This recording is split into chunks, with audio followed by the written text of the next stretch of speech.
Hello. Hi, everybody. Hey, my name's Jake. My name's Nick. We're the creators of the Magical Land of Yeld, and we want to show you our second edition book. We've just released the second edition of our game after several years of development. This is the PDF. It's available right now from our own store as well as Drive Through RPG and itch.io.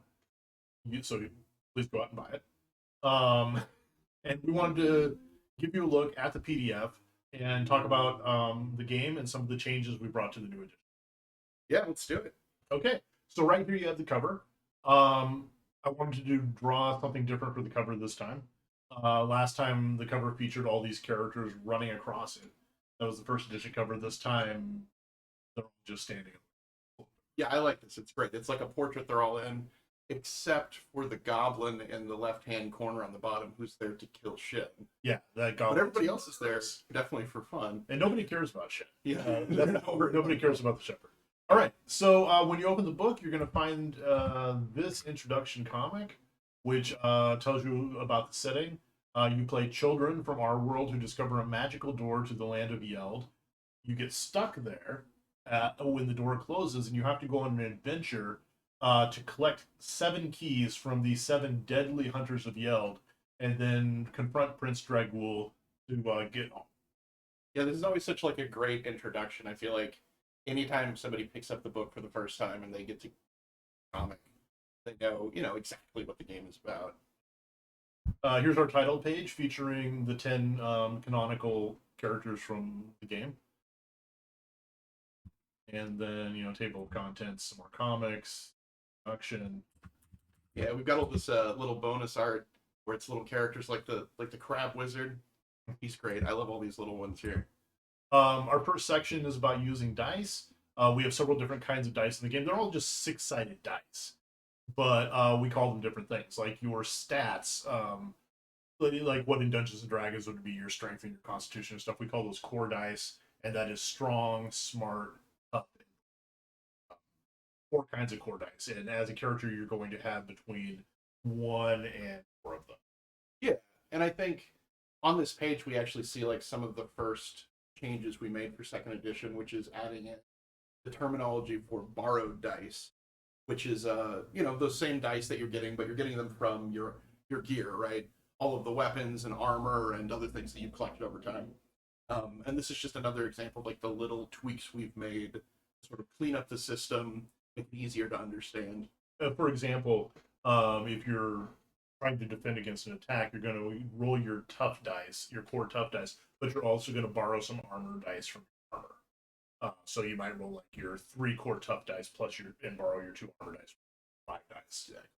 Yeah, on the right side there's the first, I think, example comic in the book. Yep. Yeah. Featuring Chester. Yeah. We like to use examples. I am not great at parsing rules. It always helps me to have visual.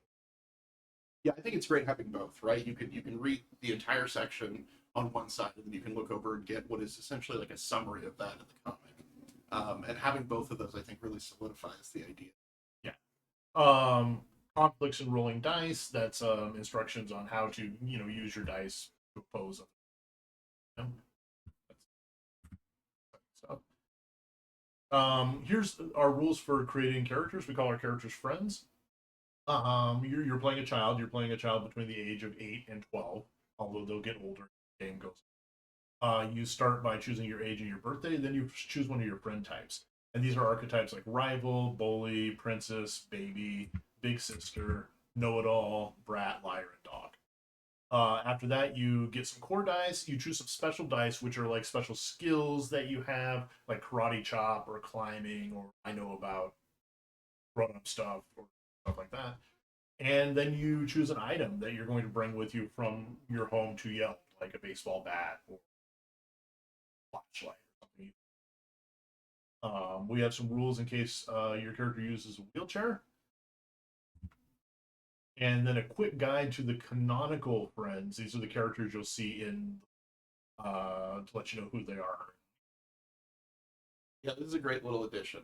I think a lot of people, who read the first game, I think fell in love with a lot of these characters. So giving them, names and telling a little bit about them I also think this is another great to get all of it. I think that Really, a story comic. We like to start each chapter with a story comic that kind of gives you an idea of what. On the right side here, we introduce the action board, which is where the action of every fight takes place. It's a chessboard basically, and you can use the chessboard. It works great. Otherwise, you can buy our fancy action board with chessboard.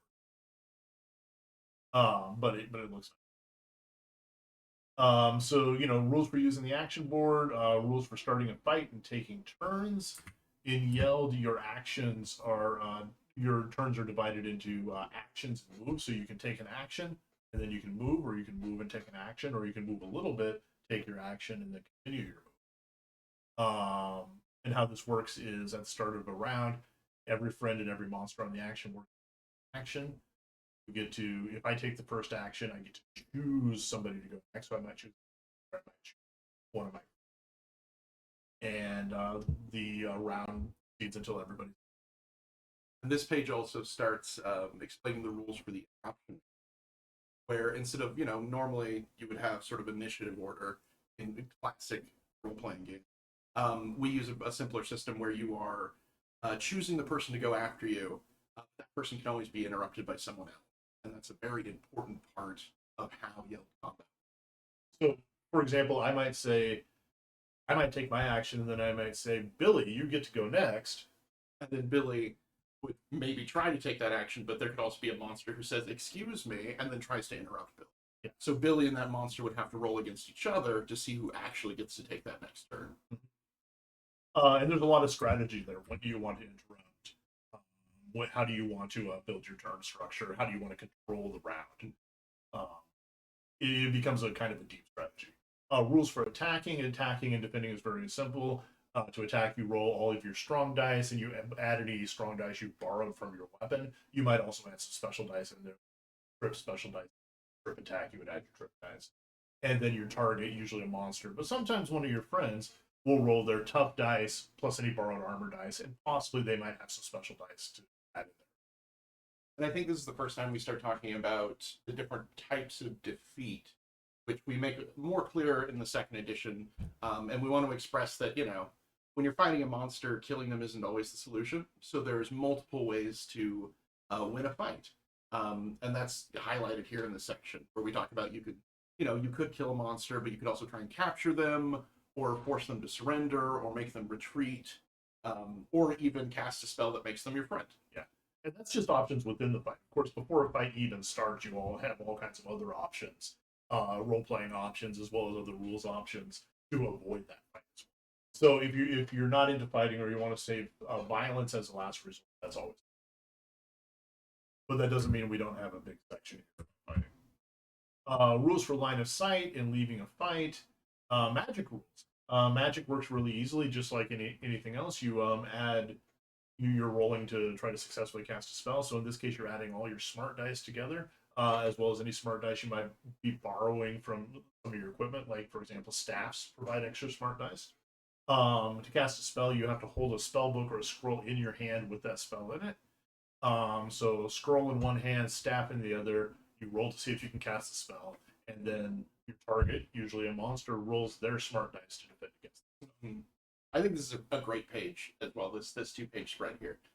We get to see the line of sight rules, which directly is associated with magic because so much of magic is someone. It also has 2 great pieces of art. The piece on the left is actually a part of 3 pieces that were together. Yeah, usually they in the previous book there were 3 pieces like that, and they illustrated the different difficulty types. I think we only reused 2 of them. And then in the using magic comic, one of my favorites is that poor fairy at the bottom. I think that's like the classic Yeld magic defense pose. Yes. This poor fairy features in so many illustrations where he's getting blown up by magic, including one where he's literally exploding. Right. You see his poor ribs. We also talk a little bit about magical disasters. When you roll to cast a spell, if you roll multiple ones as part of your rolls, it creates a magical disaster, which has an effect. You get to roll on a cool magical disaster table, and we'll talk about that more later. Using special dice in fights, this is using special dice like trip or roll or tease, which create special effects for your attacks or for your actions. We also talk about a really important mechanic here called banking action.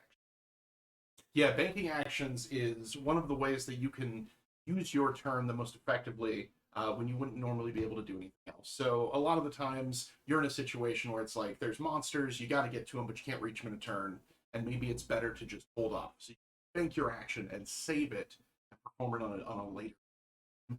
And this allows you to do multiple things in a row. It also allows you to set up powerful action change, which is something we talk about in the next page. And one more thing, there are a lot of abilities in the game which require you to spend a banked action to use, or in some cases, monsters have powerful attacks which you can avoid by spending. Yeah, banked actions expanded in second edition, and they function kind of as a resource you're spending in a few different ways now. That I think are really cool. Yeah. You mentioned the action chain. Yeah, the action chain. So this is again a awesome feature of how Yeld's combat. So when you are taking an action, you do something successful, and this means that you've rolled dice against someone else or against a specific number, and you've succeeded at that. And then you pass the turn to a friend, and that friend gets to go. That friend is gaining an action chain from your success. Your success passes on to them, and they are receiving bonus dice because of it.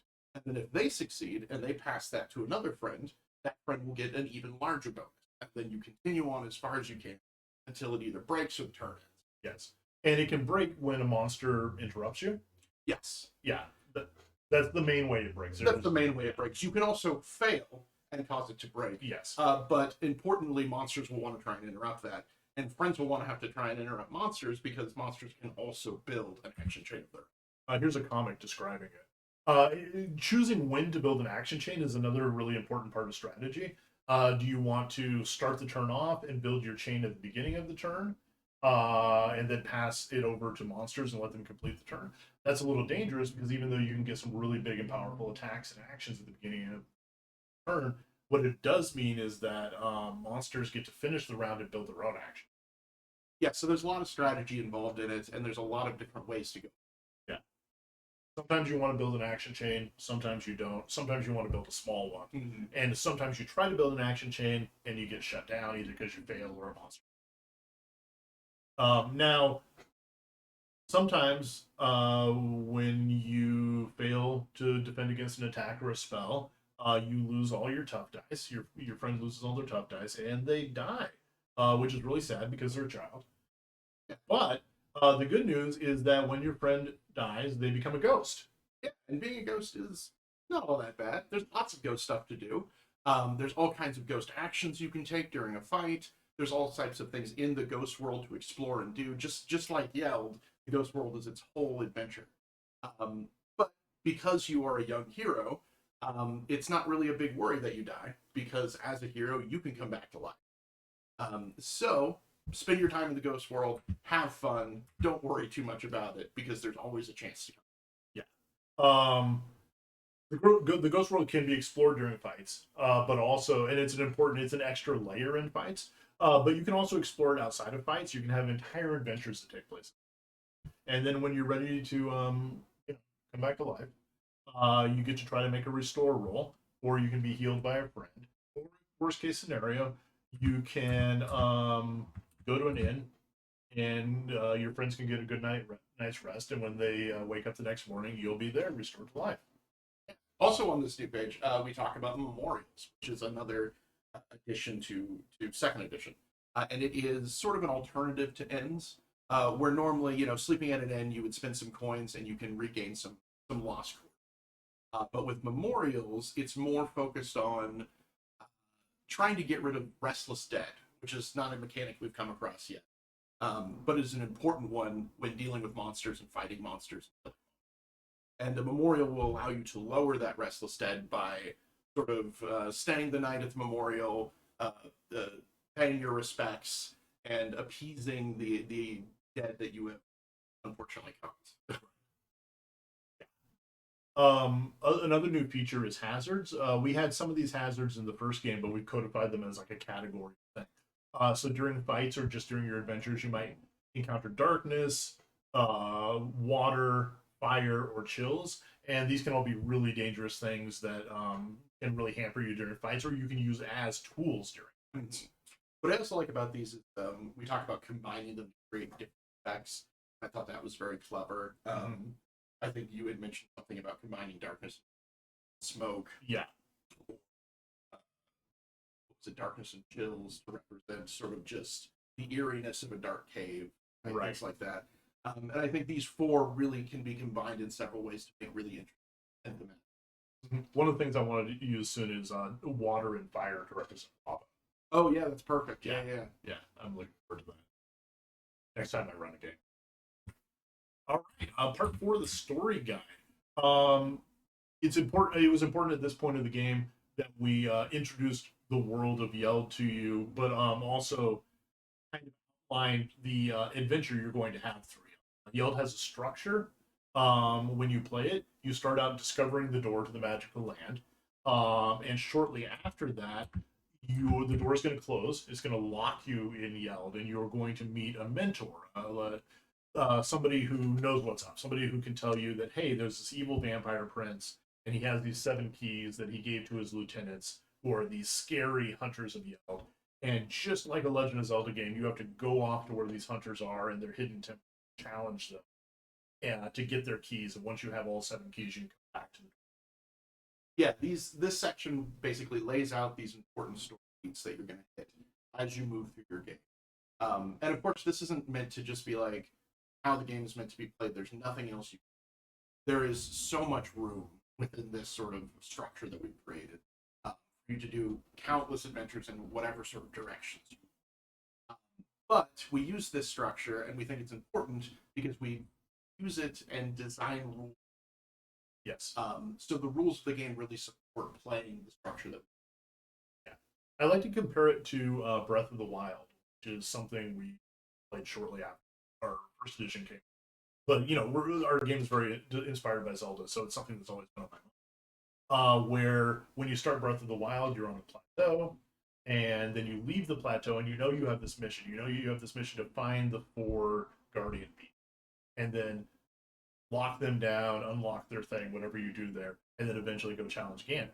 And you have to do that to complete the game, but on the way, there's this huge, amazing world to explore. And that's what we've tried to do here. Giving you some key points to guide you along the path, but then we've set up a whole world that you can explore and you can make. Yeah, and our story progression chart on the right side here gives you a kind of a guide for that, a kind of guide for the key points. Yeah, and this is a handy little tool for just like the rundown of like what's going to change, which is some stuff, right? Over time, you're going to find that your equipment can start getting better. The difficulty is going to get higher. The types of monsters you're fighting become more. And this is as you advance through ranks. Yes. So when you arrive in Yeld, you're considered to be at rank 0, and then when the door closes, you advance to rank 1. That's when you choose a heroic job, which we'll get to in a bit. You face your first hunters of Yeld and gather your first keys. You'll advance to rank 2. The monsters will start to get tougher. Like you said, the equipment gets better. Eventually, you'll go to rank 3 and rank 4. And I think one of the additions that we added and solidified in second edition here is that we talk about rank X, which is something we use for equipment and other things that can vary or grow over time. And so what rank X becomes is it's just whatever your current rank. Right. So a lot of like legendary gear or exotic stuff that's meant to grow with you as opposed to outgrown it gets to become more powerful. Sure. As I said on the last page, you're going to meet a mentor, somebody who will guide you through your adventures. You can create your own mentor. The game master can create a mentor. But just in case you don't want to, we've provided 3 new mentors that you can. And these are all characters that you might have seen in other parts of the book products. Jocasta Sibbo, for example, Tom Trainer, and has an important role. And Rokamber, the fairy here, just appeared a few pages back in the comic. And these are interesting characters that each provide a benefit for the friends. Each friend can choose their own mentor eventually. There's other mentors, so you don't have to keep the same mentor. I think these are great tools for any GM, especially early on, because they are characters that exist in the world that you can sort of explore and work with, and it's not sort of putting you on the spot to create this important mentor character for the friends. We provide them; they do something specific, and you'll find tons of other mentors in other. And you can, of course, create your own mentors Yeah. as well. The important thing about the mentor is that they are somebody who the kids will meet who understands what's going on in Yeld and can set them off on.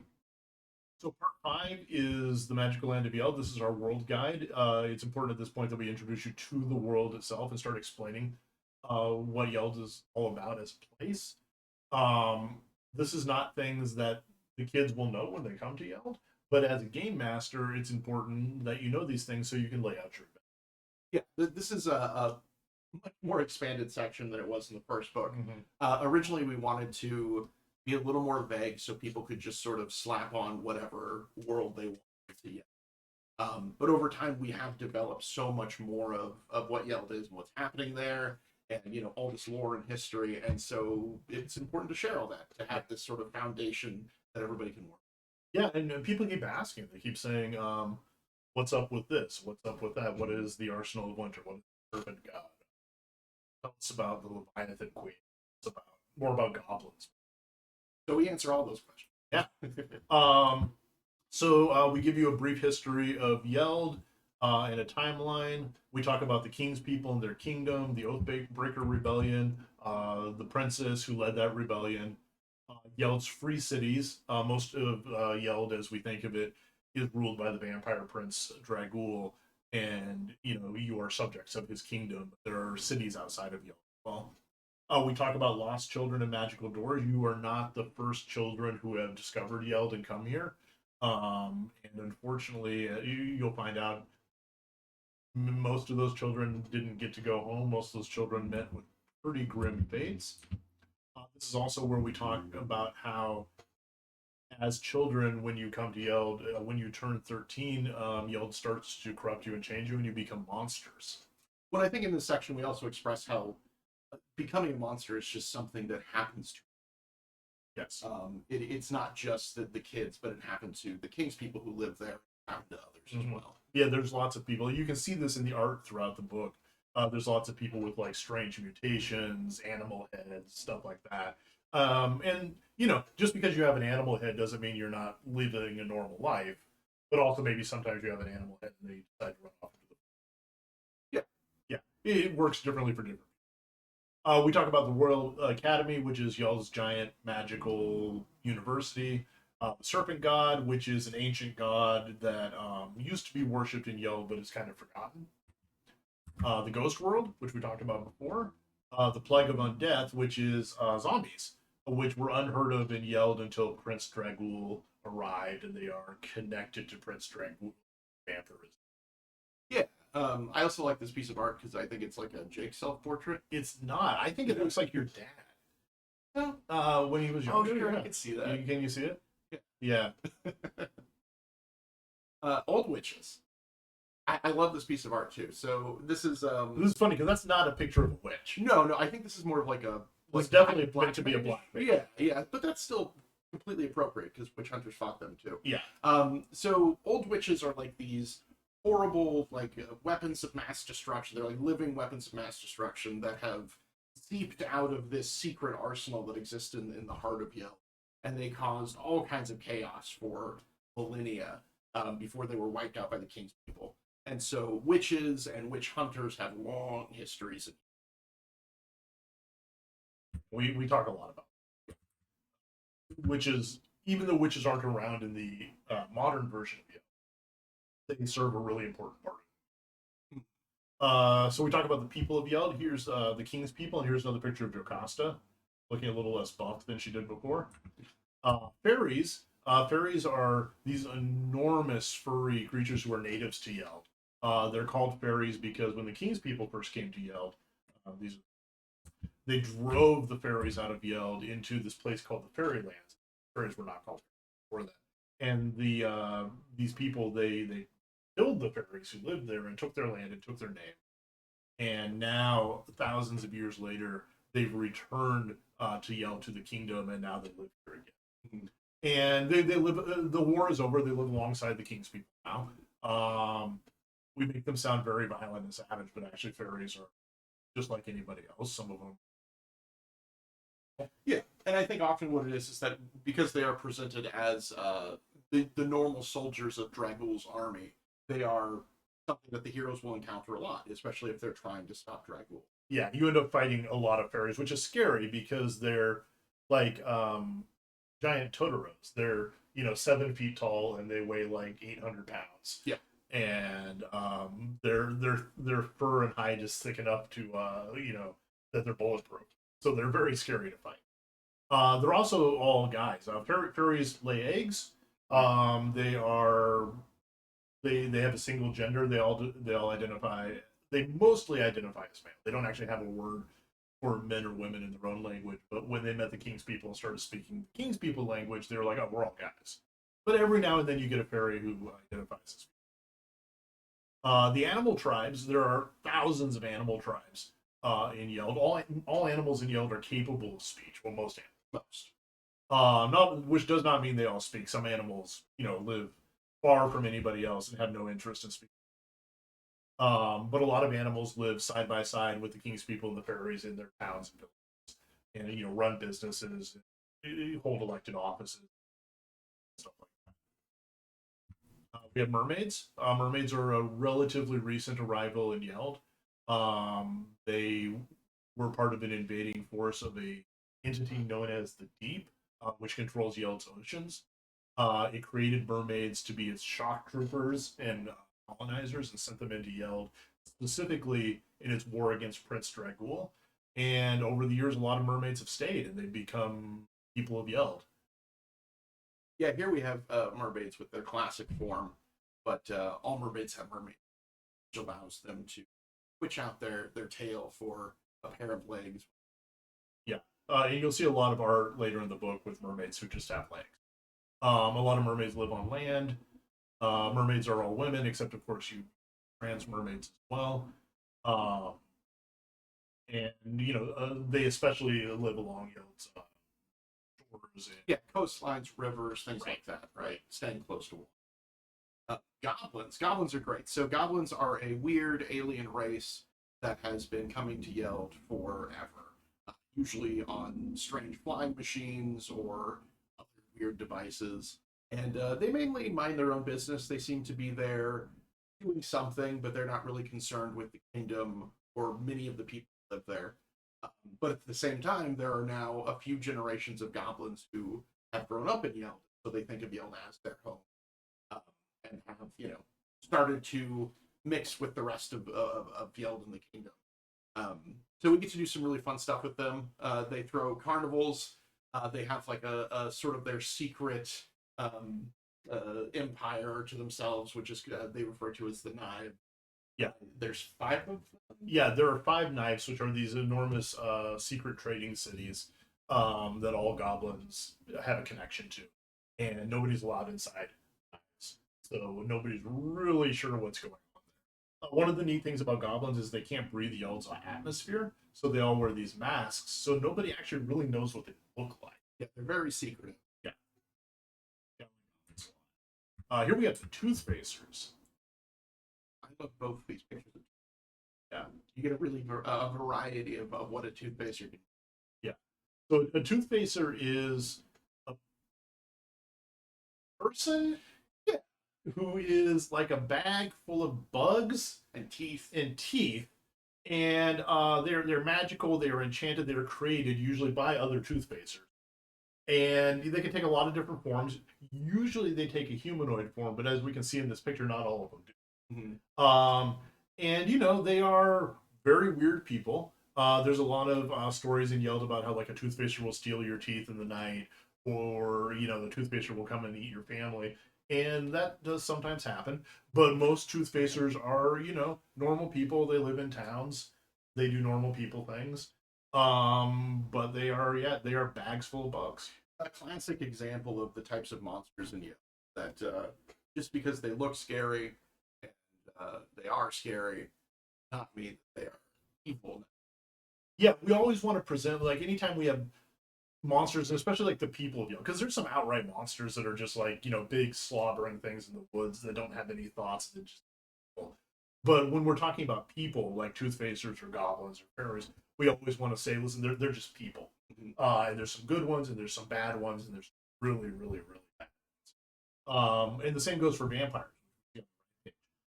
Prince Dreadwolf was the first vampire. He only arrived in Yeld 1,000 years ago, and Yeld has a very long history, so 1,000 years isn't that long. And when he arrived, he started making other vampires, and now there are some vampires in Yeld, not a lot, a few thousand maybe. Yeah. Yeah, and they tend to be the nobility. They tend to be, Prince Dreadwolf's lieutenants, the people who were part of the royal court when he arrived. The thing about vampires is most Prince Dreadwolf knows how to create vampires. Other vampires don't, and they don't really understand how it works. So they don't really get that when they bite somebody, there's a small chance that, first of all, vampire. But it is a small chance. It's a so very small it chance. doesn't really happen. Yeah, it's like winning the lottery. Yeah. Most of the vampires people run into have been vampires. Yeah. There's not a lot of young. And, vampires tend to be more crappy than not crappy as people. Yeah, I think there's sort of a culture within the kingdom that's been created for them to be crappier than ever. Yeah, but that has less to do with being vampires and more having to do with being like wealthy people who are used to being in charge and used to getting what they want. There's certainly a tinge of evil that comes with vampires. But you could also meet some very nice vampires in your adventures. That definitely. Squid folk are also people of the deep.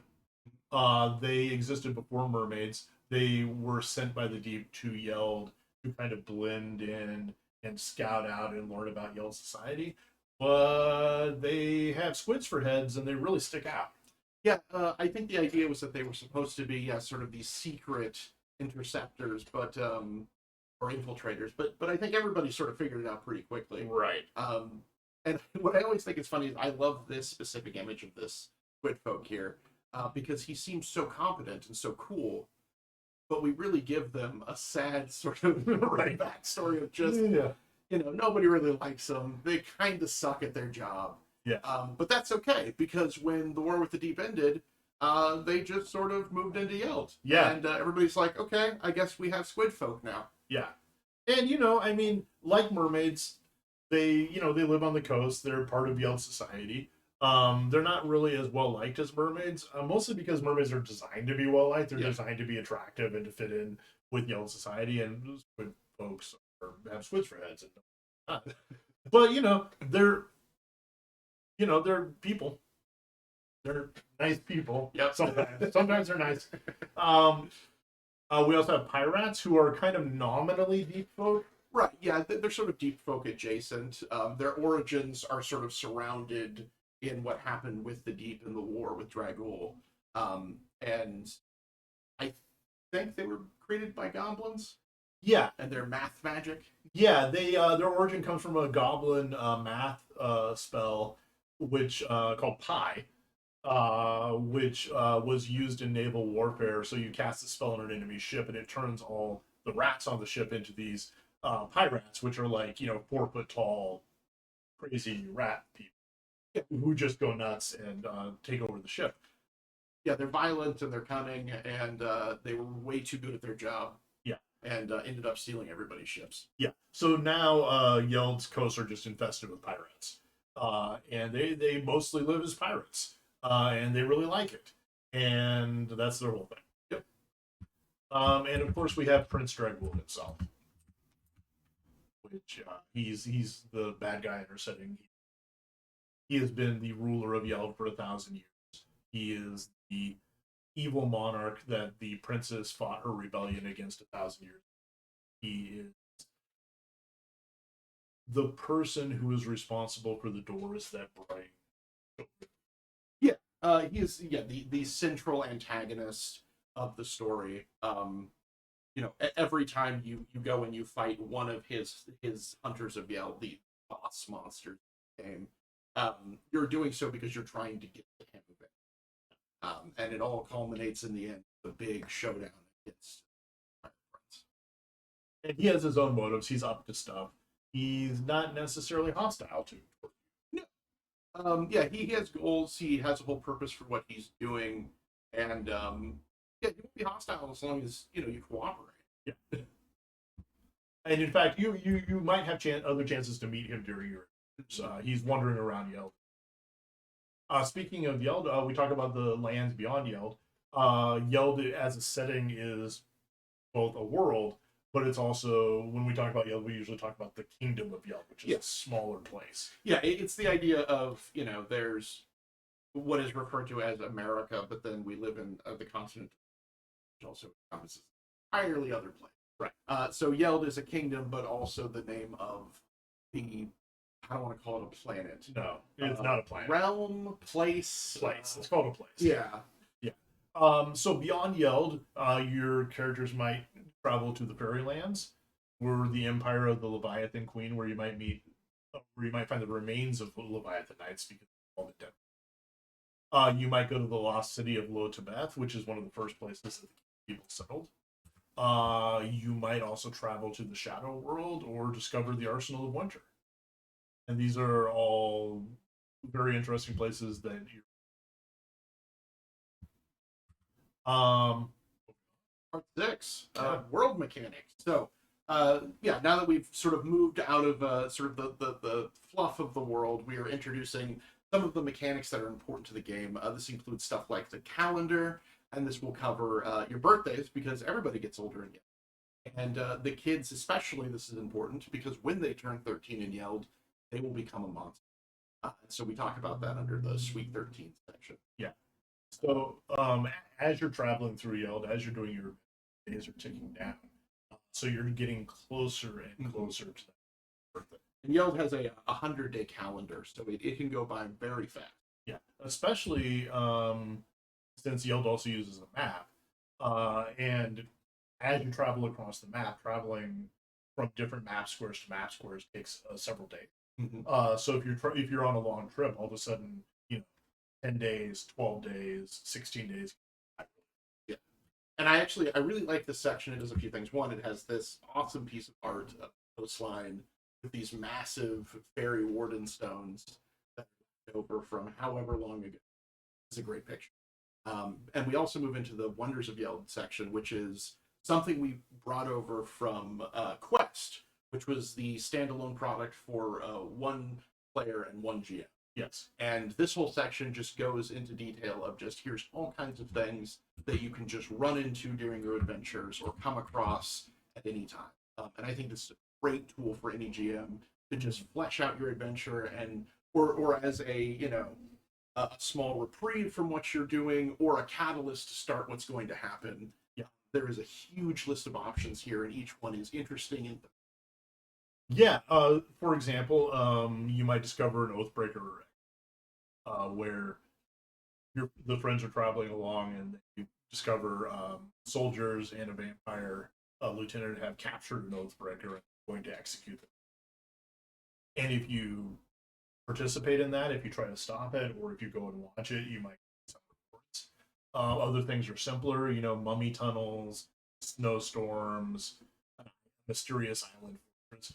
These are just small ideas that you can spin into a larger adventure or use as a starting point, or just throw into flavor stories. Mm-hmm. Oops. All right, holidays. So, like we said, there is a calendar. There's a 100-day year, and throughout that 100 days, there are tons of holidays to explore. Each one is a special event that's happening. Sometimes it's happening across the kingdom. Sometimes it's happening in a specific location, and you got to get there to explore it.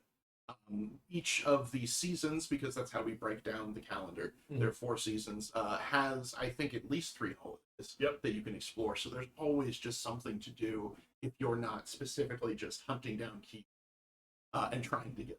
And a lot of these holidays have special items associated with them or unique perks that you can only get by traveling somewhere and participating. They're a lot of fun. Stuff like, the Pirate Bay Masquerade, the Witchfire Festival, the Goblin Carnival. We talked about those a little. the Black Opera, which is a famous fighting tournament that you can participate in. Yeah, each season has a lot of fun stuff. The Black Opera, I think, is one of our favorites. We've actually run a Black Opera tournament with our players in the past, and that is we're gonna do that again. Yeah. And then a little bit of other information here at the end. We have some rules about coins and buying stuff. When you collect money in Yeld, you don't have a certain number of coins. You don't have like 5 copper pieces and 6 silver. Instead, you have a coin level, which is either none, or some coins, lots of coins, or tons of. Yeah, and this is a very, very simple system, and it is, just designed so you don't have to be keeping track of all these like big numbers. And it's very easy to just be like, oh, I want to stay at the end. How much is that going to cost me? It'll cost you some coins. So you pay some coins, you reduce your coin level by 1. Simple as that. And sometimes the game master might say, you have lots of coins, staying at the end, that's not going to. Yeah, you got lots, you're fine. Yeah. On the other side, there's just some additional services that we talk about. These are things that are a little more inconsequential, but are still, important for this section. We talk about the postman and the Royal Mail. Receiving mail and sending mail is a very useful tool for the friends. If you have letter writing, you can do all kinds of stuff with the mail. But oftentimes, people will want to send letters to the friends. People you've met from previous adventures might want to catch up, or you might want to catch up with people that you haven't heard from in a while. In addition, we've got War Hares, which is a great tool for traveling across Yeld just a little bit faster. Yeah. Unfortunately, all the horses in Yeld are controlled by Dragul and the Knights of the Kingdom, and so there's no horse travel. And so oftentimes the heroes will have to either walk, or maybe a friendly animal will give them a ride. But there's not a lot of easy travel. But War Hares are a great way to circumvent that. War Hares are big, scary monsters that heroes in Yeld have been riding for centuries. But they're hard to find. Yeah. Here we have more rules for inns and memorials. What we talked about before, this is where you learn that you can stay at inns or stay at memorial benefits. And then we have rules for taking a break. If your kids just need some time off and they don't want to be killing monsters and going on quests, they can take a certain amount of time off and replenish their reserves, get some core dice back, gather some reward dice, and then get. Yeah, oftentimes the friends won't just be recovering all of their lost dice. So, right. You might have one hard adventure after the other, and you've all just taken a beating from it, and you really just need to take a break and rest, and everybody collects all of their lost dice and refreshes for next big adventure. It's a useful new tool. Okay. The job guide. So when you first come to Yeld, before your first game, you're going to create your friends. And you chose a friend type. You chose both sister, liar. But after your first few adventures, when you meet the mentor, they're going to give you a heroic job. And this is going to be, we'll see some of them, but this is where you become a hero. Where they say you are somebody who is responsible for going out, fighting monsters, helping them. So there are 8 heroic jobs. Yeah, we have the classic 8 that we had from the first book. Each one has been expanded, revised a little bit to work more in line with how we want them to function. Specifically, before, each of the special dice lists only included 4. Now each has at least 5. Yeah. And including some of them have some changes to their job ability and other parts of their kit. Let's go through what you get here. So when you choose a job, like freelancer, for example, you're going to get 2 more core dice.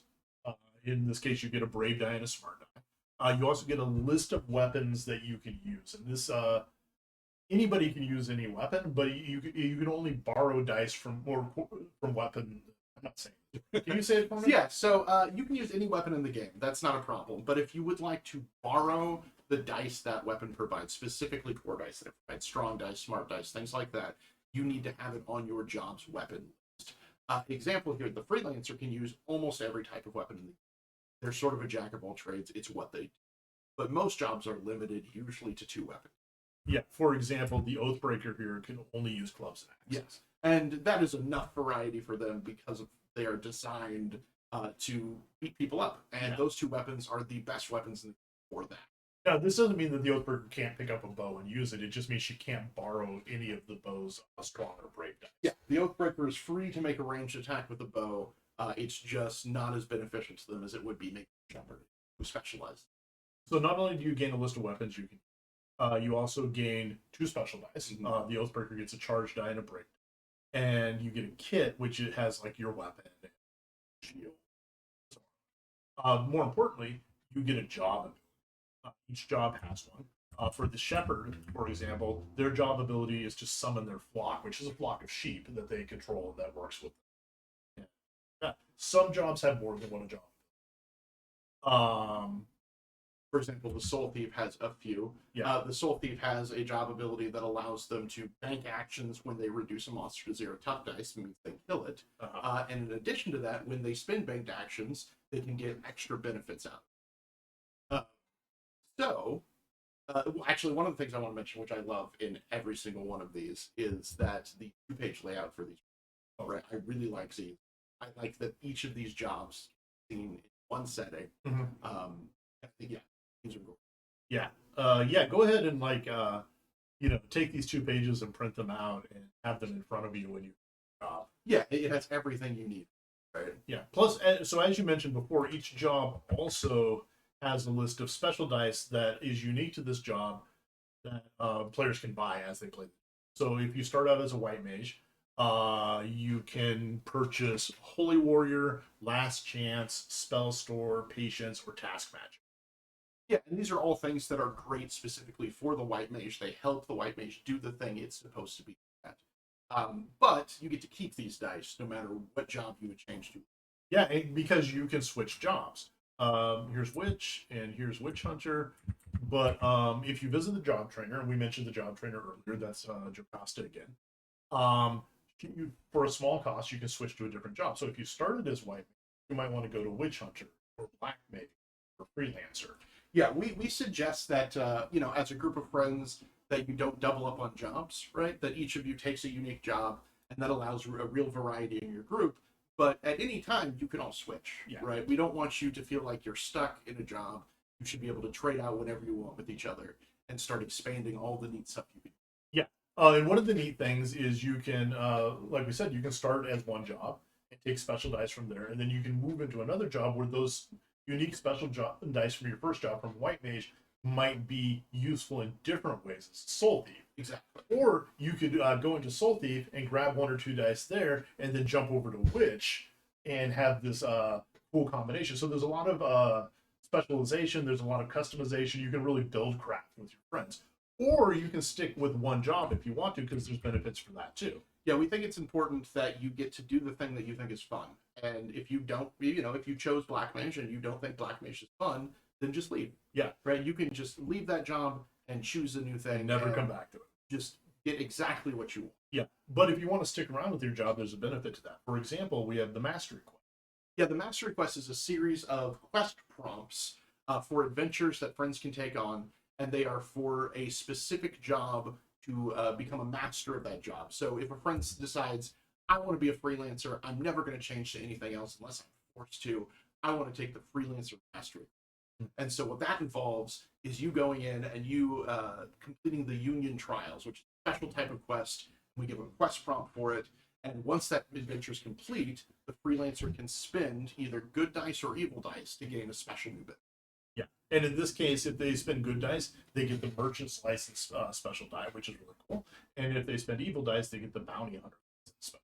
Yeah. So depending on, what direction you're sort of going and whether your character is a little more evil or a little more good, there's an option. So your 8 heroic jobs are not the only jobs.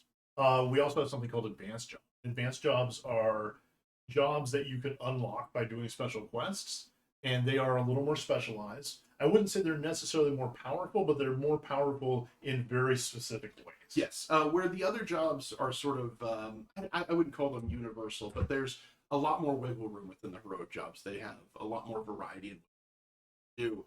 Each one of these advanced jobs is a specialist.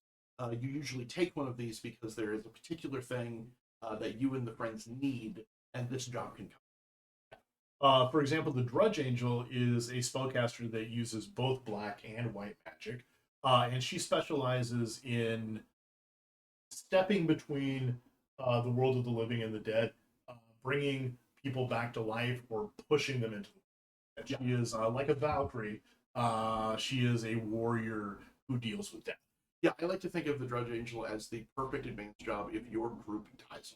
Yes. If you have a group that just constantly turns into ghosts, she or the Drudge Angel job is perfect for sort of empowering your friends who die all the time, or empowering yourself because Right. We have Vampire Hunter, which has obvious utility if you fight a lot of vampires. it's also great against undead in general. Yes, and really, it's a fantastic combatant against anybody. Yes, the Vampire Hunter. So in the previous edition, Vampire Hunter was very much focused almost solely on being good against vampires. We've expanded that a little bit here to just approach general combat. And the Vampire Hunter is a very absolutely. They use a special weapon. They use a few different weapons, but one of them is a special weapon called Stakes, which only they can use. They also have this cool ability where they can cut off a vampire's head and then carry it around and scare the crap out of other vampires with it. It's terrifying, Yeah. but also you can sell it if you're broke. The tax collector is one of our more unique jobs. Yeah, tax collector is a lot of fun. Here we have adorable Chester, who is the tax collector. A tax collector is a pseudo martial artist job focused on using money as a resource for combat and challenges and all kinds of other stuff. They have a fun job ability focused on either collecting or refunding taxes to the towns that you visit. And collecting taxes gives you money, but the towns usually don't like it. But if you give refunds to a town, then they will love the friends and you'll get all kinds of bonuses, but you lost your money. So, playing around with the money mechanics in its job ability and its special dice list.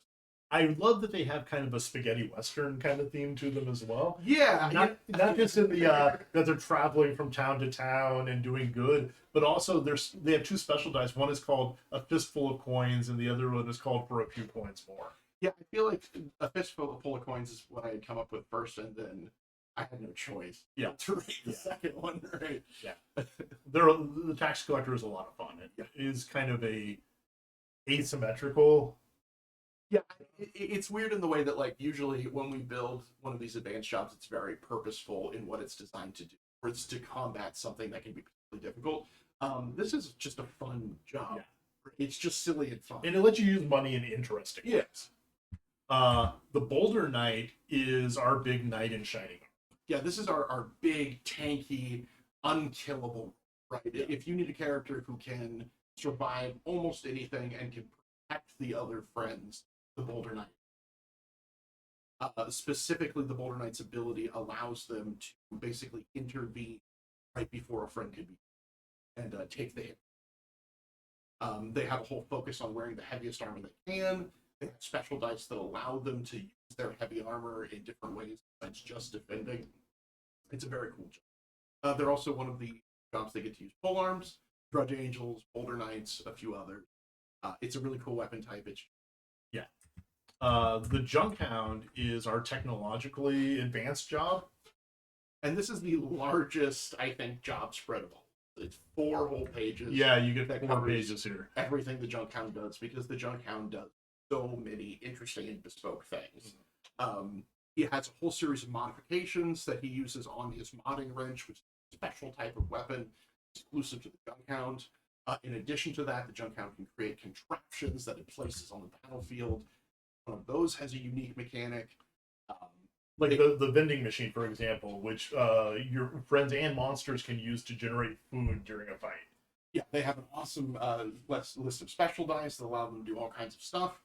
They can use guns because they are sort of the tech job, and they have a whole special die exclusive to use experimental animation. Yeah, and thematically, I think Junk Hound's really interesting because Yeld. One of the things I like to say is that Yeld looks like a fantasy setting, but it's really a science fiction setting, and Junk Hound is kind of the way you uncover that. You kind of get to see, you get to scrape the dirt off and see the science fiction that exists underneath. Ghost Keeper, we talked about how Drudge Angel is the job you take if your friends keep dying. But Ghost Keeper is the job you take when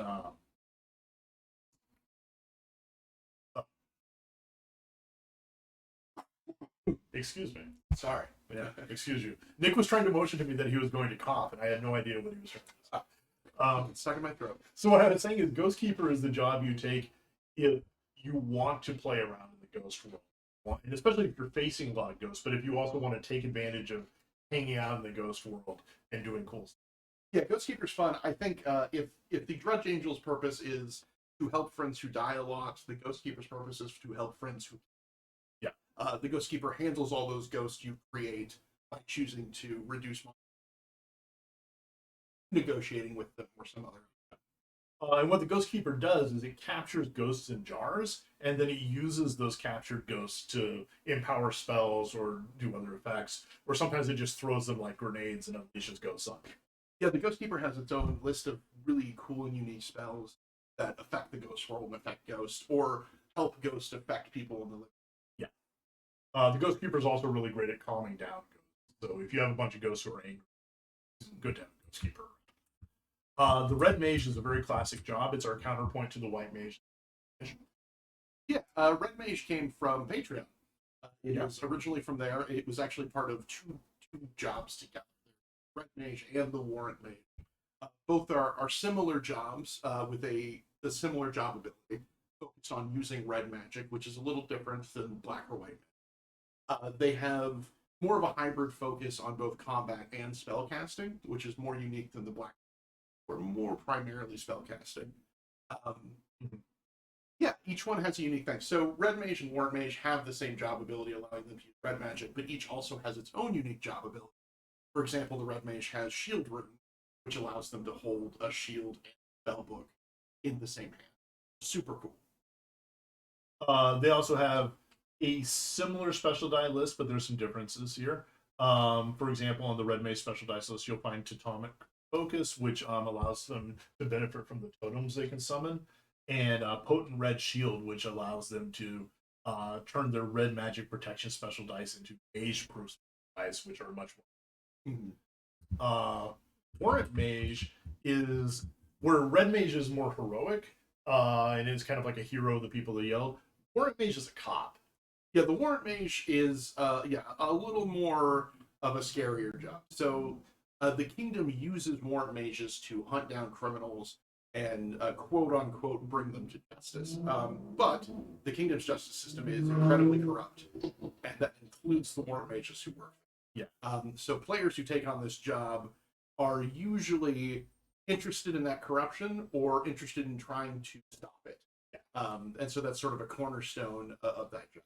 Mm-hmm. They have a unique part of. They also have the Red Mage job or Red Magic job ability. Their unique additional job ability is that they can create official warrants of the kingdom and use those on the boss monsters that you fight, and they provide extra benefits. Yeah. So if you're interested in playing, a ruthless enforcer or a bounty hunter type character, or a corrupt cop, or maybe a cop that's trying to be a good cop in a very corrupt system, the Warrant Mage is. So advanced jobs and heroic jobs are not the only jobs. Correct. So you've got your classic 8 heroic jobs. You've got a list of 8 advanced jobs, and now we come to the so when you turn 13, each friend is forced to take on a monster. They are permanently changed by the magic of Yeld, and something kind of terrible happens. They will gain one of the 8 jobs that we have in the book, and those starting here with Serpent Oracle. Each one is unique and interesting and provides all these cool new abilities and powers, but also some drawbacks because you're a monster now. And that can be really different. Not just for you, but for your friends. Yes, oftentimes the drawbacks of your job directly affect your friends, and they will have to deal with you being. Yeah. So as you play through Yeld, as you play through your adventures, as your friends get older and become monsters, the nature of your adventures do change. New challenges are presented. You have to learn to work around them. You have to decide what part of being a monster is an advantage and what part is something we have to, as a group, work around. And that can lead to conflict within your group because maybe not everybody likes having But we think that presents interesting opportunities. Stories. Yeah, exactly. I think it's important that because we have sort of taken death off the table as sort of tool and progression of characters, this sort of is a stand-in, Right. right? There's sort of a ticking time bomb that you're going to hit, and that's going to be a big part of your life. But then there's everything that happens after that, because once you're a monster, your life doesn't end; it just has to continue. Right. And so there's all new things that get to open. Right. People often say, "Is this a metaphor for puberty? Is this a metaphor for growing up?" And It can be. yeah, it can be whatever you want it to be. Yeah, I think there's a lot of different ways to approach it, and there's a lot of different interesting things to explore when it comes to monsterhood, and we provide a lot of different examples of how that can actually. Yeah. Hunter in Darkness is a kind of creature that lives in the deep woods, and when you feel the voice of Yeld calling you, the call of the wild, and it's saying, "Come into the woods, abandon everything else, be this creature of the darkness in the woods." You become a hunter. Yeah, each one of these jobs is doing something special, and we want you, even though you have to change, we want you to make a choice on what kind of monster you become. Right. So we provide lots of opportunities. Like the Deep Mage, who serves the deep, which we talked about earlier, who created the merfolk. Yeah, the Deep Mage is in an interesting place because the Deep Mage has sort of made a deal with the Deep. They don't necessarily want to turn into a monster, so instead they've opted into having this terrifying squid monster attached to their head, and it gives them power and provides them sort of safety from turning into a horrible monster. But at the same time, it wants them to do things. It wants them to kill vampires. It doesn't want them to sleep. It doesn't want them to have friends. It just wants them to be alive. Werewolf is a classic monster, and it brings a lot of conflict to the group because even though you spend a lot of your time as just a normal kid, but getting hurt can set you off and turn you into a werewolf, and at that point you lose control and you might end up hurting your friends. Yeah, it's a dangerous job, and even though you are insanely powerful, the threat you present to everyone can be almost too. What I love is that the werewolf has a special die, which I think is cool. It's very unique. It's called Soothe the Beast, and it's a special die that you buy for another friend because they're going to use it to soothe you and try and get you to transform back into your human. So that's a really unique. One of the things I really love about Werewolf is the kind of board control options it gives during a fight, because you really have to think, not just as a werewolf, but as anybody who's on the werewolf team. How do we position the werewolf on the action board? How far away do we stay from it so it doesn't attack us? How do we take advantage of it? Can we use our own skills to lure it to parts of the board so we can attack different creatures? Yeah, there's a lot of fun stuff. Yeah. And playing werewolf isn't just mindless savagery either. You get to make all kinds of neat decisions. A lot of fun. The Black Casket is a friend who has become a ghost but is trapped in a suit of armor. This is kind of like Alphonse from Full Metal Alchemist. Yeah. You're trapped in this suit of armor, so you have a presence both in the ghost world and in the living world at the same time. And you are this enormous, powerful knight, but you are also a ghost trapped inside. Yeah, this is a cool job. It does lots of interesting things about just like being this, an inanimate suit of armor that all of a sudden starts moving. It has an ability that just allows it to relentlessly move forward in a way that is unstoppable. Yeah, very. Vampire is another classic. There are a lot of vampires in Yeld, but they're also the least populous people, and you have a chance to be one of them. Yeah, vampire is just powerful, right?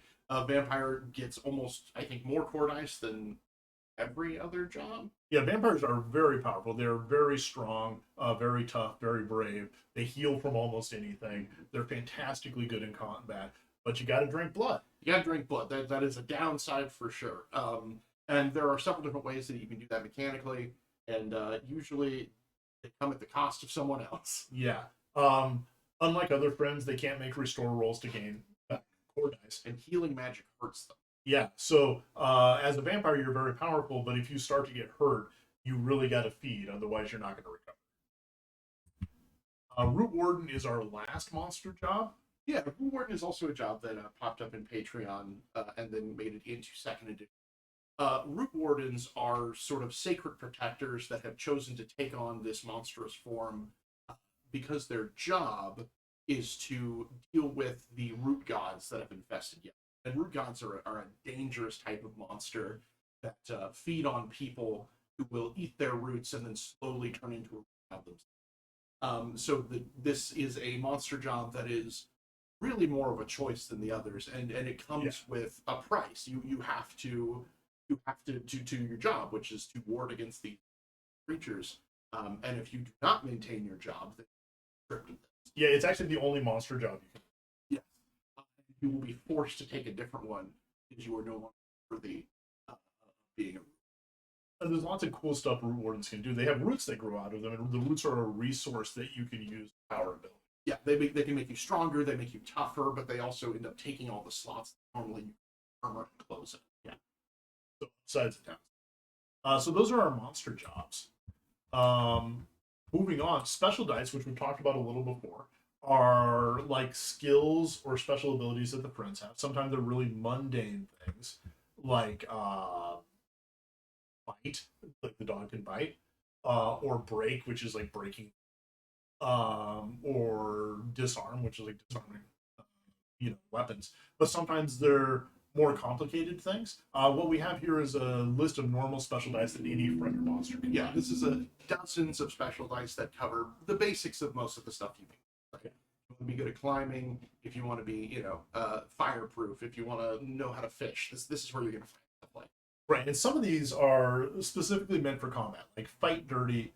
You can add it to your attacks, and if your attack is successful, instead of you're doing tough damage, instead of the monster losing a tough die, it's going to lose a strong die and a smart die instead. So some of these are things that modify your attacks, but some of these things are things that you use outside of combat. Like fish, for example, allows you to catch fish, which are food items that you can eat. Yeah, some things have more utility to them. Sometimes that's combat based. Sometimes it's out of combat. Like hungry, for example, lets you hold more food items. Yeah, you can only hold one, but the more hungry dice you have, the more food items. Alternatively, the good plan die is also a utility specific to combat that allows you to move. You're going to collect a ton of special dice. Almost every game, you're going to have an opportunity to get a new special die. So you're going to have a lot of them. And your special dice really determine what your characters can. So if you want to be good at combat, you're going to take a lot of combat-based special dice. But if you want to be good at doing other challenges like climbing or jumping, you're going to take some physical-based combat or challenge dice. You might want to be good at chores like sewing or letter writing. Good at negotiating. There's lots of special dice associated with magic, so you have a lot of opportunity to customize. You're also going to find special dice attached to equipment, like weapons or gear or sometimes armor, and you can borrow those special dice and add them to your. And a lot of those special dice come from the normal. Yes. We also have a list of mastery special dice that you can get from different mastery jobs, and then good and evil special. Yeah, good and evil is a two unique special dice that do their own kind of thing. They're separate from the others. So as you play, there might be circumstances in which your character deserves a good or evil. They did something particularly good or particularly evil, and you want to be able to represent that by gaining good or evil. And you can do that. You can choose to gain these dice in these situations, and then they have a utility of their own. Yes. You can add your good or evil dice to certain rolls, and adding them to those rolls, you always have an opportunity. There's a risk you might lose them. So you might say, I want to add my 2 good dice to this roll, and you have a chance to lose them, but it's a larger roll. There's also opportunities to spend your good and evil dice on different things, like some weapons or special equipment cost good and evil dice. As we mentioned before, each of those mastery quests has an option to spend either a good or evil or a special. Mm-hmm. Yeah. So you won't gain a ton of good and evil dice throughout your games, but you will have the opportunity to gain some, and they kind of gauge just how ridiculously good or how sinisterly it is. Spells. All right. Yeah. So this is a whole section dedicated to the 100 spells we have. It's absurd. Just in this book. There's more in other places. So we talked about spells here. We have updated how spells are represented. They are represented in types and subtypes. When a spellcaster has access to spells, they will be able to cast certain subtypes of spells. For example, a white mage can cast white magic spells, but they can also specifically cast raw white magic, or white mage, and I think that's it on the whites list. But also access to things like red magic. Yeah. So every spellcasting friend has a different list of spells. And monsters can generally cast whatever spells you give them, which we'll talk about later. Again, most of the time you have to hold a spell book or a spell scroll in your hand to cast that spell. There's a few exceptions to that. We talk about call spells here, which is when you call a monster to a fight or to help you in some way. And then we talk about spell books and scrolls as well. All right. Yeah, so looking at the spells, well, there's a large variety of spells. We're not going to go into details, but here's that poor fairy we were talking about. Oh, yeah, there he is. Yeah, 5 different times, just getting it on. The snakes, hurt, fire hat, blind. I think the snake one is a different fairy. He lost his shirt in the scary face. Yeah, he was so scared his shirt came off. And there he is again, getting exploded. Oh. Yeah. So these are the black mage spells. As you can see, our black mage is pretty sinister. She does stuff like betray friend, explode, backfire, hurt all, death curse. Black magic is pretty cool. Yeah. Here is the wrath spells, which that is the yeah, why couldn't I say that? The Drudge Angel has access to. And then raw white magic, which is a kind of white magic that is available to a lot of people. There's only 3 raw white magic spells. White mage spells, which include a lot of call spells. If you like to call monsters, summon monsters, white mage. And that includes fun stuff like the imaginary friend, the scapegoat, hordes of sheep, the serpent oracle. White magic is also where most of the healing magic. Yeah, there's a little bit of blue magic, but it's mostly white magic. And white magic is deceptively powerful. Here's the other half of the Drudge Angel spells, the white magic half. Then we move into raw red magic. So there's a lot of raw red spells. This is the original list of red spells that became known as the red spells. And they are a very large variety of things. A lot of them have multiple purposes, multiple uses, multiple options, which is a big part of what a red magic is all about, utility. Yeah. I was going to say, it's interesting because when we originally conceived red magic, it was meant to be monster magic. Yeah. It was just the magic that monsters use. And they couldn't use black or white magic. They could only use red magic. And then later we decided that maybe white mages and black mages could also use red magic, and then it started to just be magic that anybody could. Yeah, the red magic is where all these totems exist, which is what the red mage benefits from. And it's also where a lot of the cool art for the fairies that are spellcasters come from. Yeah, so the reason that this mermaid character and this one fairy character are in the art so much is, as I said before, it was originally just the monster magic. Yeah, some of my favorite art is definitely the red magic. Ghostkeeper spells got really expanded in this edition, and Ghostkeeper spells are a special kind of red magic.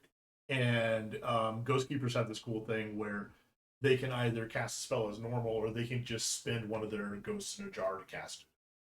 Because the Ghostkeeper doesn't really have a lot of smart dice to work with, unlike other casters who just inherently are better at casting spells, it's usually better for the Ghostkeeper than their ghost. Yes, as opposed to trying me. Blue magic. Yeah, so this is the raw blue list of spells. So originally this list was exclusively for the deep mage. We had designed the list for them, and it was sort of deep-based magic, so it was lots of water, ocean-themed stuff. But we decided to expand these and split these into 2 separate lists. So the raw blue list, very similar to the raw red list, is a unique set of utility spells, mainly. And this also has a little more healing in it. And some called monsters. Yeah, some called monster options. It's a little more white spell, where I feel like red magic is a little more like black spells. Yeah. And it's a neat list. You can do a lot of neat stuff with this, and most of the spellcasters in the game have access to this. Mermaids have their own spell list, which any mermaid can cast, and they're also common spells, so that are commonly found in Yeld, so you can usually find them as scrolls or spell books. Yeah. And they are not the most powerful spells, but they're utility spells. Yeah. One of them is the fun spell that gives you legs if you're a mermaid, or alternatively, if you're not a mermaid, you can use it to give yourself a tail. Yeah. Very useful for everyone. Deep spells are cast by the Deep Mage, and they are, I think, a really powerful set of spells. Yeah. They they do a combination of effects. One of the things they do a lot of is turning spaces on the action board into water. They also empower the Deep Mage to make her physically stronger, and there's some really nasty call spells, like the Squid Folk Assassin. Yeah, the Deep Mage becomes more powerful while they're in water, and so they really expand that area. It also has one of the game's best healing spells. Yes. Which only works on the Deep Mage. Right, but that's all they're worth. Yeah. Math formulas are the special magic that is developed by goblins. It's not really clear if it's magic or not, but it's math formulas that they create that have paracausal effects. Yeah, it's advanced enough that it's magic to everyone who sees it. Yeah. And math spells are a interesting spread of unique effects. I don't know if we really have a theme necessarily. Math, besides math. Yeah, math is a theme. I think math formula started as a joke. Yeah. And then we just kind of leaned into it. Yeah. And then our last type of spells is goat spells. And goat spells are spells that can only be cast by goats. Yeah. Sometimes you're a goat, sometimes other things are goats, and these are the spells they can cast. Yeah. And goat spells also started as a joke. Yeah. But goats have become an important part of Yeld. Yeah, it's serious business. Yeah. Okay. It's time to talk about stuff. Part 8. Stuff is everything that you hold, carry, and stuff is the clothes on your back, the armor you're wearing, the weapons and gear in your hands, the food in your pocket, the coins in your bag, all of that. Yes. Over the next few pages, we have all the rules for like holding stuff and trading stuff and carrying stuff, which is important, but we're not going to dwell here. And then we have our lists of stuff. Yeah, so this is all the items that you can get your hands on. That last page was all the home items, which is stuff you brought to Yeld with you from our world. Here we see the list of normal weapons. So this is each one of the weapon types and a nice representing art for each one here. I love that gun. It's great. You can see that, each one of these weapons has sort of a basic thing it provides at each rank. And each one has from 0 to... And these are the normal versions. In Yeld, there's different rarities. Most equipment you find is normal, but you also have the chance to find rare stuff, which usually has extra benefits. There's also exotic stuff, which is strange and weird and often has very strange benefits. And then legendary things, which are one-of-a-kind items that you really have to go under. So here's some rare swords and clubs. Yeah, all kinds of rare stuff. We have lots of options. Yeah. Daggers and staffs. Yeah. I really tried to draw. What I really wanted to do was do an illustration for each item in the book, and that's just impossible. There's too many items. We really like creating items, and we want you to have a huge variety of stuff to find. We always want you to have choices. So even if you're like, I'm going to use a bow, and I'm only ever going to use a bow, and that's the only weapon I ever want to use, we want to give you so many bows. Yeah. It's so many choices in bows. So you can say which one of these bows is the best, or you can even have a collection of bows and you pull out the best one. Like you carry around like bows like in a golf bag. Yeah. And choose the perfect bow. Bows, yeah. Yeah. Brooms for witches, pole arms, knuckles, guns. It's interesting because even though we have rank 1 guns, there are no kids. It's only monsters. Yeah. None of the jobs that you can have at rank 1 allow you to use guns. It's only at rank 2 it's these that you can take a job that allows you to use a gun. So these very cool guns like the Madras Special and the Clever Bang Bang, just for monsters. Yeah, I mean, the rank 1 kids, they walk into Yeld, they don't know what they're prepared for. Kids shouldn't have guns anyway. Monster they meet, holds on. Hey, give me all your coins. Give me tons of coins. That seems dangerous. Yeah, kids shouldn't have guns. Yeah. We got some whips. Yeah, but we're gonna skip the whips. Yep. Moving on to armor and shields. Getting past those, this is just the normal stuff. All the weird gear you can have, like fishing poles, spell books, a big leaf in case you want to leaf stuff, sheep tails, a horn, a rag doll of Prince Dragul, all kinds of crazy stuff. A lot of this is all stuff you hold in your hands, and it gives you different benefits. Yeah, gear often is providing you stuff that weapons would not. Yes. For example, the Shatter Bell gives you +2 break dice, really useful. But it actually it also has a special ability where, as an action, you can ring the bell and it shatters all the armor around you. Yeah, gear can come with some very unique effects. Clothes is similar to gear. You can wear up to 4 clothes items. You can wear you have body slots, which are your head, your arms, your chest, and your legs.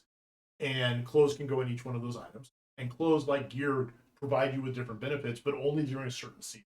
Because you don't want to wear like a warm coat during the summer.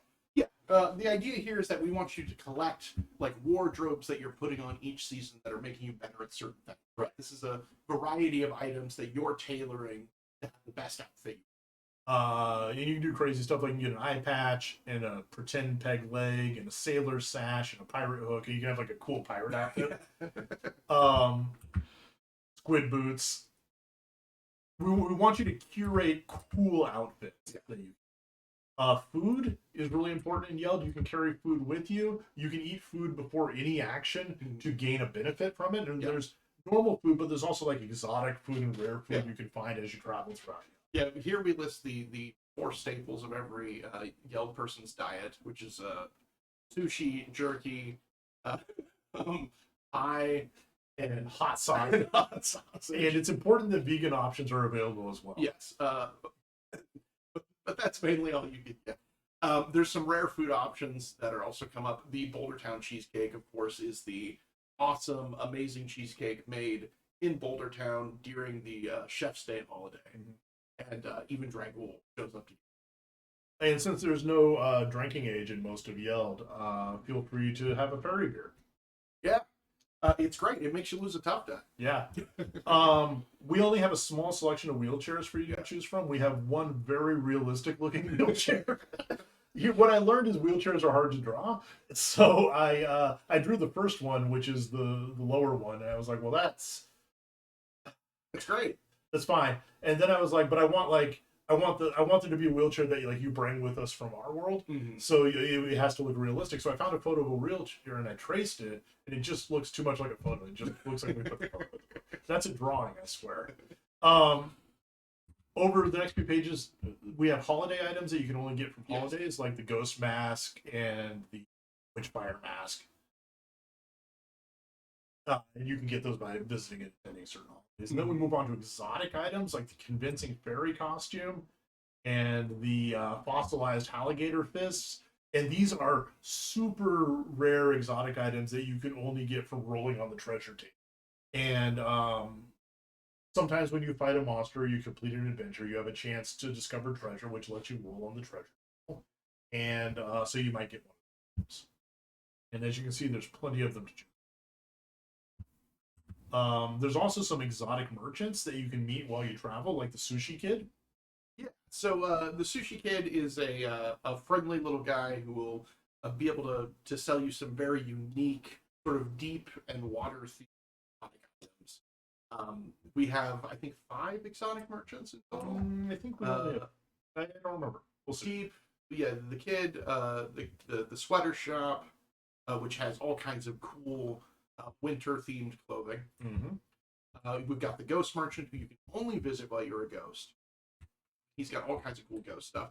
Mad Marvin used to be a hero himself, and now runs a super cool market out of the mouth of a giant monster. Yeah, and he has all kinds of crazy stuff. Yes. Very unique items that are like hero-specific stuff.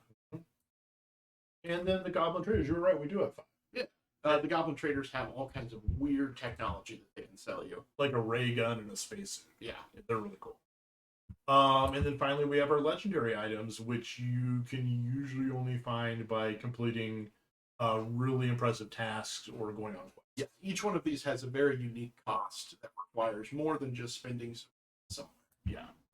And then finally loot. Yeah, loot items are sort of not inconsequential, but things that you don't carry or necessarily hold in your hands that things like bones, ropes, matches. Sometimes they're used for stuff. Sometimes you just sell them. Other items are a little more useful. Things like the power crystal shard. You can collect a certain amount of those to do something with it. Same with the ancient fairy rebirth rune. The treasure map piece, once you've collected 4 of those, will allow you to roll on the heroic treasure table, which is powerful than the normal table. You're going to discover a lot of loot. Like, there's a lot of monsters drop loot, and a lot of times you have opportunities to find. Part 9 is all the tables. Yes, so many tables. We love so many things are just roll 2 dice and consult this table, or roll however many dice, consult this table. It comes up a lot, and there's an entire section. We have our loot table, and our treasure table, and our heroic treasure table. That's where you get all the good stuff. Yeah. Our magical disaster tables, this isn't... that's a lot of disasters. Yes. So, as we said before, when you cast a spell, if you roll multiple ones on your dice, when you cast a spell, you have to roll on the magical disaster table. And if you've already rolled on the magical disaster table, then you have to roll on an even worse magical disaster table. If you've already done that, you have to roll on the legendary magical table. And each one presents more and more interesting sort of things that might happen to you and around people around you. Sometimes it's really terrible. Sometimes it's just silly and funny. Sometimes it's actually beneficial. Yeah. Often you become a goat. Yeah. There's a picture of a goat. Yep. With the goat profile location. Here we've got, the ghost loot table. We have the table for restore rolls, which is how you would normally gain back core dice that you've lost.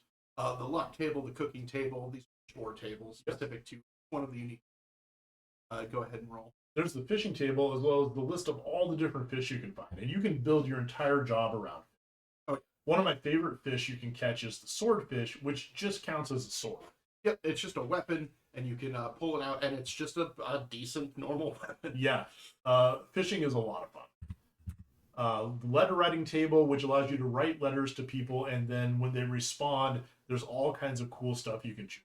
You could have, it might be unexpected taxes, which sucks, but you also might get to meet a local legend, or they might send you a coupon, which is good at a local store, or invite you to come to stay with them at their home, or even tell you about cool things you can see while you travel. So that's a lot of fun. We also have the discount and steal tables, which are for when you are using trade or. Yep. And then we have the job-specific the tables here. We've got the Oathbreakers Parade table, the Fistful of Coins table that belongs to Tax collector. the tax collector. Thank you. There's the Witch's Magic Potion table. The Root Warden's Root Whisper table. And I think that's it. Yeah. Lots of tables. Part 10. All right, the Game Master's Guide. This is where, as the Game Master, you learn how to, run the game. Yeah. So something we haven't talked about yet is how we like to run Yeld is that we take turns as Game Master. Yeah, we always think it's best to sort of share the load as Game Master and really collaborate in how we want to tell our story. We like to say that the story we tell together is better than one person's story they tell. Of course, we don't require anybody to do that, but it is a suggestion that we make. It's a strongly. Mm-hmm. And in this section, we sort of cover that. That's the first thing we like to address. Yeah. But from there, we start moving into the important stuff that actually helps you run a game. Yeah. This is about running an adventure. So choosing a game master, and then you as a group creating an adventure title and choosing the difficulty of the next adventure. And the cool thing about the adventure title is that once you choose the game master, like let's say I'm the game master, I say to my group, okay, we know what happened in the last game. What kind of stuff do you want to see in the next game? Because I already have an idea of what I want to do, but what do you want to do? And then as a player, I might say something like, well, I've really wanted to get a new sword, and there's this special sword that we know is in the ogre cave somewhere. Right? So I want to explore that. All right, and I might say, now, as the game master, I might think to myself, oh man, I don't want to go all the way back to the ogre caves of this last game. We're not going to do that. But I also might say, I've heard what my players want to do in the next game. I heard that Nick wants to get a sword and go to the ogre caves. I know that's what's going to get them interested, so let's work that into my... I also have something else I want to do, but let's combine those two ideas together so we can have the event. So from that, with that information we give the adventure a title, and that title could be something like Adventuring in the Ogre. The comic on the side here does a really great job of sort of showing those steps of what it looks like to, at the beginning, choosing your adventure title and then moving your way through an entire adventure to the wrap-ups at the end. Right. And getting through the adventure is easy because we have something called the adventure map. And if you've run a lot of role-playing games, I'm sure you can envision this in your head. That you start out with your starting scene, and then you move into where you set up like all the adventure. You're really like, we're going to the ogre caves because somebody has said there's an evil ogre in the ogre caves. Will you go and kill them? And Nick's like, well, I wanted to go to the ogre caves anyway to get a sword. And so we're off to the ogre caves. Then we have a series of story scenes, and that's what happens. We travel to the ogre caves. We step inside. We face the first ogres. We trick them into getting past them. Then we face the second group of ogres, and we have to fight them. And they're really tough, but we manage to get past them too. And then it's time for the boss fight. And oftentimes, GMs will want sort of a seamless adventure where you're just moving from scene to scene without there being much of a break. But we like representing it as these individual bits because just like in how we represent the overarching story beats of your adventure in Yeld, your individual adventures can also have those, right? Mm-hmm. And laying those out in front of you can help solidify the direction you're going in. Yeah, it makes it easy to plan, especially if you're not used to running games. It's very easy to go step by step by step. And really, what in my experience, what happens is it becomes fluid. Becomes the seamless thing that your players don't even realize you're going down a checklist. It also means that you can very easily diverge from it by having alternate scenes planned out, even if you never get to them. It's a very easy structure. Speaking of structure, so adventure difficulty level. So the players, when you're deciding what's going to happen in the next adventure, get to decide how difficult they want that. Maybe the last adventure was super tough and everybody got beat up and it was just all this fighting and it was exhausting. And the next adventure, everybody wants to just go swimming at the beach. Yeah. And so that adventure doesn't have to be hard. It can just be an easy adventure. And so what that allows is that it allows the players to basically decide, we don't want to fight anything tough. And so the resources that the GM has are going to be based off that difference. So in an easier adventure, the GM has less to spend on creating monsters. And the general difficulty of challenges you're going to come across will be easier. Yeah. Whereas in a hard adventure, the player is going to be put through the ringer because the game master gets more resources to spend on monsters, and the challenges are really tough. And each rank has its own easy, normal, and hard difficulty. So as you become more powerful, as the friends gain access to more and more powerful stuff, the GM will have that. And what you're going to find is that your players will find a kind of a place for themselves. They may try out some easy adventures and discover that that's too easy for them. They may try some hard adventures and just get their butts kicked. And so they might decide that they really like normal adventure. Or they might decide that sometimes they like to push themselves into a hard adventure. Yeah, we think this is really useful because sometimes you'll have a group of friends who immediately understand how to make the most powerful combat characters. And so you'll end up having a lot of hard adventures. Right? But other times people will be a little more freeform with how they want to create their friends, and they won't necessarily create one that's really, really fighting. And so you'll end up having more easy adventures. That's just fine.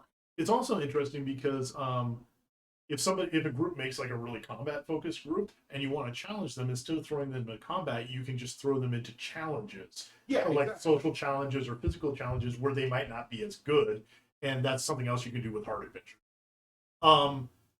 The difficulty of the adventure also determines how much rewards you get. And any adventure will give your group, but the more difficult the adventure, the more rewards they have a chance to. Which is an incentive for trying that adventure. Let's talk about reward dice. Yeah. So reward dice are what you get when you complete adventure. So after a successful or failed adventure, the friends will receive a certain amount of reward. Anytime the friends succeed, every friend's going to get a reward. The reward dice can then be spent by that friend to buy new special dice, or they could spend it and roll on the treasure table instead, or if they had done something incredibly heroic or evil or something like that, they could spend their reward dice for good. Mm-hmm. Reward dice are how you progress. It's how you're going to become more powerful over time, and you're going to get one almost every set. There are other things you can spend reward dice on as well. You can save them up to spend them later. You can use them to unlock advanced jobs or to switch your jobs. You can also, if you defeat a monster and you like some of the gear it has, like that monster has a cool sword or cool armor, you can spend a reward die to take one piece of a monster's. Challenges? Yeah, so this is the section where we go a little more into detail about how challenges work. This is more of the game master side of how challenges. So before we covered sort of what it looks like for players and the important parts for players in a challenge, this is covering the game master. So we talk about how challenges are going to work, the types of challenges you want to choose, because there's different types. Depending on, where you want the players to be going, how you want the challenge to affect them, it might be better to do an effort challenge over this also tells you how to create more difficult challenges if you see that your friends are just so good at, climbing a mountain, and the adventure is all about climbing a mountain. You can do things to make that more difficult. What's the difference between a skill challenge and an effort? Yeah, so these are small important distinctions between how these challenges work. So it's basically about the outcome. In an effort challenge, it's not necessarily about whether or not the friend is failing at what they're trying to do, but how much effort it takes to do. So when you succeed in an effort challenge, it didn't matter whether or not you succeeded; you were going to do it. But it's in failure, it might cost you something. So let's say you're trying to climb a fence. The GM makes it an effort challenge, and you fail to climb, or you fail to roll. You climb the fence, no problem, but your shirt gets snagged and it cuts you up a bit, and so you lose a tough die from it. A skill challenge represents your ability to succeed at something. If you succeeded a skill challenge, you did what you set out to do. If you failed, you didn't. It's as simple as that. And so our third type of challenge, a heroic challenge, is when if you fail, you both have a consequence and you don't succeed. Yeah, it's a combination of both an effort and a skill challenge, and it's usually the toughest type of challenges you're going to have. And so it's important for the GM to know, if you want to challenge the friends, but you don't necessarily want that challenge to stop them from moving the plot of the game forward, hit them with an effort challenge, not a skill challenge. The monster guy. Yeah, so this is a nice expanded section on how to create monsters, how to use monsters in fights, and a list of pre-generated monsters that you can just buy without having to worry. And right off the bat, we start by again representing the different ways. Yes, that's going to come up a lot. We talk about how you defeat monsters, what it's like when ghost monsters are in a fight, because sometimes ghost monsters are around. We talk about the Restless Dead mechanic, which is about the ghosts that you create as the group of friends choose to kill monsters instead of defeating them in other ways, and how that can affect the friends in difficult ways. How they actually haunt you. Yeah, and this haunting can affect all kinds of stuff. It makes other monsters more dangerous. It makes the challenges you have more difficult. It even makes it more difficult to heal using. We talk about the monster chain again and how important it is for monsters to build an action chain, just like the friends do. Right. We also go over hazards and how you can use hazards in fights, how you can turn different parts of the action board into fire or water or darkness, representing things like smoke or fire pits or flooded plains. Yeah, the action board can be just as much of an enemy to the players as the monster. The big part of the monster guide here, though, is the monster. Yeah, so the monster formula has had a complete revision from the ground up from first edition. We've decided to change how we want it to structure to give more freedom to the game master. So this new formula is designed to make exactly the type of monster. It's going to be purpose-built for whatever you need it to do, friends. If that means you need a monster that's a difficult shopkeeper who won't give them any discounts and has a keen eye to prevent them from stealing, you can create that monster. If you need to create one that's an amazing axe wielding commander, then you can do that. This new formula is designed for that. We take you step by step through all of it. We take you through giving that monster a name, giving it special dice, giving it core dice, giving it stuff, and then after all that, you can give it monster titles. And titles are a lot like job abilities that you would get as a friend when you take them. They provide these really bespoke, unique mechanics that become the center of what that monster is. I was actually impressed. You were the one who wrote the new monster formula. I mostly wrote the original one. You came in later on and improved it. I was impressed by how much you were able to kind of pull back the new version and make it much simpler and much easier to use. It's much faster to build monsters now, but there's actually more options. Thanks. I really hope that people can see that, because that was the main goal. Is I want people to create really unique monsters and have a lot of fun creating them. Mhm. And I'm hoping. One of the things I think are cool is you talked about how the titles are like job abilities. And in some cases, they're literal job abilities. For example, some of these advanced titles, like Witch, for example, gives you the Witch job ability. Yeah. But there's also a lot of really other cool stuff. Shadow, Spirited, and Undead, Vampiric. I mean, I'm just naming. But each one of these comes with a host of really cool and thematic abilities. One of my favorites is, where was it? Multiplier, which is on the end of the page here, which is when you attack a monster, instead of getting hurt, it allows it to split into two other monsters. Yeah, so like each one of these is definitely meant to be a unique way of dealing, right? Mhm. The friends have to take into account the titles of ads and Right. on the next page, you'll see that we have some titles that were in the first edition that have changed, but do mainly the same. So things like Mighty, Fearless, Brilliant. So the goal of things like this is to keep players from defeating a monster in a specific. For example, a mighty monster can't be defeated by being captured. They're just too mighty, can't hold them down for long. Doesn't work. So friends who are all about trying to capture monsters are going to have a really hard time. And you can give monsters multiple titles. You can have like a mighty, fearless monster that also has multiple. Exactly. There's a lot of neat stuff, and it really allows you to really theme your monster. You also don't have to give your monsters any title at all. Yeah, you can just spend your single adventure dice, which is the resource that a game master spends to create monsters, Yeah. and you have an entirely competent monster at the rank your friends are at. Not only do monsters get titles, but of course they can select special dice as well. Yeah, just like the friends, they have a special dice list that they can buy from. They actually have several special dice lists that are available to this list. Their standard monster list is very similar to the normal special dice list that friends have, but a little more truncated. Right. A lot of the stuff that just wouldn't be necessary for monsters, we don't. It's mainly the stuff that they would use. From there, we move on to the advanced monster special dice, and these are really cool and unique things that only monsters, and they become more powerful over time, and they're available based on.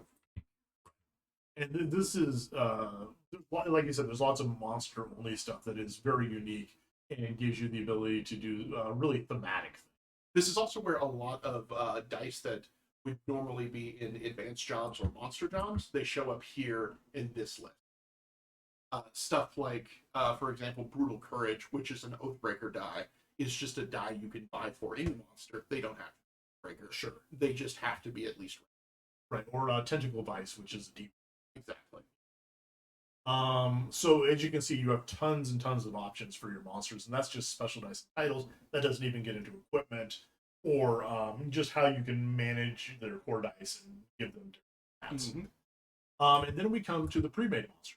Because you don't have to use the monster formula, we provide a lot of different monsters for you to just buy for your well, and not just the monsters in this book too. We're releasing a PDF of free monsters on our website that is meant to be used alongside. Yeah, we can only cram so many in the book, and we know you'd want more. Yeah, so we have them. So we have a selection of monsters that go all the way from rank 0 all the way through. Yep, all the way to rank 4. A lot of the time we know people want to make their own monsters, but the game doesn't necessarily go the way they expected, and you end up fighting monsters you didn't plan for. So this is where you get them. Yeah. You go to the ready-made monster list, find the ones that'll work for you, and you can pay their cost as is. Yep. It's all laid out for you. There's no work. So each one of these monster profiles has the cost of the monster, a little bit of fluff so you know what the monster's all about, what kind of treasure or loot they provide, their titles, their core dice, special dice, including what page you can find those special dice on, so it's easy to look up, and then the stuff they have. For example, our Cursed Elder Great Wolf here has a loose fang. I did quotation marks, so you can't see those, which gives it +1 lucky dice. It has patchy wolf fur, which is light armor, and then it has a cursed tribal cup, which is a piece of clothing that gives it +1 mage proof, and it will use all of that. Yeah. In addition to that, when you beat the cursed elder wolf, you could spend a reward die to get one of those items. Yeah. And very, very rarely you'll find a monster who has an item with a red dot on it. Let me page back. Like you can see with our math diver on the left page there, his spells have red dots on it. And those are items you can't loot. In this case, because the spells are just things he knows it is not associated with it. But almost always you can loot any items. And so we have a selection of monsters. Some are boss monsters, some are more powerful. You can see as we go up in rank, like the right-hand page here has the Squidpoke Privateer and the Mermaid Captain. Those are rank 2 monsters. Their profiles get larger because they have more stuff and they have more special dice.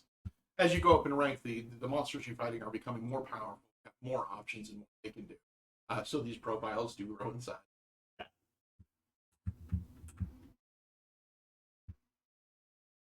There's a Vampire Knight, a Warrant Mage, an Evil Warrant Mage, probably.